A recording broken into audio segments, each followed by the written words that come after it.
কে এই সূর্যবংশী? বয়স 14 বা 15 হবে। যে বয়সের পোলাপান ক্রিকেট স্টেডিয়ামে গেলে হারিয়ে যাওয়ার কথা, সেই বয়সেই ক্রিকেট পিচে পুরো ক্রিকেট বিশ্বের বাঘা বাঘা বোলিংকে শাসন করছে এই পিচ্চি সূর্যবংশী। বয়সে ছোট্ট হলেও বড় বড় বোলিংকে সীমানা ছাড়িয়ে ছক্কা মারার ওস্তাদ এই পিচ্চি ছেলেটাই। ওয়ানডে হোক কিংবা টি-20, তার আগ্রাসী ব্যাটিংয়ের সামনে বাঘা বাঘা বোলারও মাথা নত করতে বাধ্য। সূর্যবংশী মাত্র 20 বল পিছে থাকা মানেই প্রতিপক্ষ দলের বোলারদের ঘুম হারাম হয়ে যাওয়া।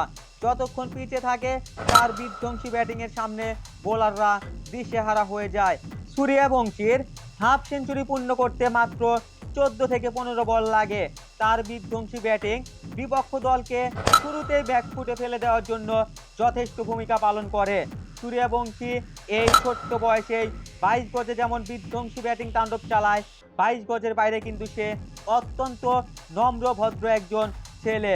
শুধু ভালো খেলতে নয়, সিনিয়রদের যথেষ্ট সম্মানও করতে জানে। মাত্র 10 বা 11 বছর বয়সেই ইন্ডিয়া আন্ডার-19 ক্রিকেট টিমে ডাক পায় বিস্ময় বালক সূর্যবংশী। 10-11 বছর বয়সে কিন্তু পোলাপান ক্রিকেট খেলতে গেলে ক্রিকেট মাঠ থেকে বাড়িতে নিয়ে আসার জন্য মা বাবা ডাকাডাকি করে কিংবা ডাক দেয়। সেখানে সূর্যবংশী মাত্র 10-11 বছর বয়সেই ইন্ডিয়ার মতো এত বড় দেশে মাত্র 10-11 বছর বয়সেই ইন্ডিয়া আন্ডার-19 ক্রিকেট টিমে খেলার সুযোগ পায়। আমরা যারা ক্রিকেট প্রেমী রয়েছি তারা আরও 3-4 বছর আগে থেকেই সূর্যবংশীর ব্যাটিং তাণ্ডব আন্ডার-19 ক্রিকেট টিম থেকেই দেখে আসতেছি। আর এবার আইপিএলে তো সবাই তাকে ভালোভাবেই চিনে নিল। আইপিএল 2026 রাজস্থানের হয়ে বৈভব সূর্যবংশী মাত্র 8 ইনিংসেই 234 প্লাস স্ট্রাইক রেটের সাথে 48 প্লাস এভারেজে 2টা 50 এবং একটা সেঞ্চুরি তুলে নিয়েছে।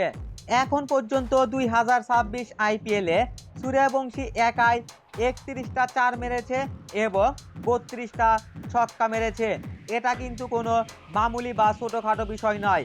সূর্যবংশীর জন্য, আইপিএলের জন্য, সাথে ইন্ডিয়া ক্রিকেট টিমের জন্য এটা কিন্তু এক বিশাল প্রাপ্তি। সূর্যবংশীর জন্য শুভকামনা জানিয়ে আজকের মতো আমি আশরাফুল 99 এখানেই বিদায় নিচ্ছি।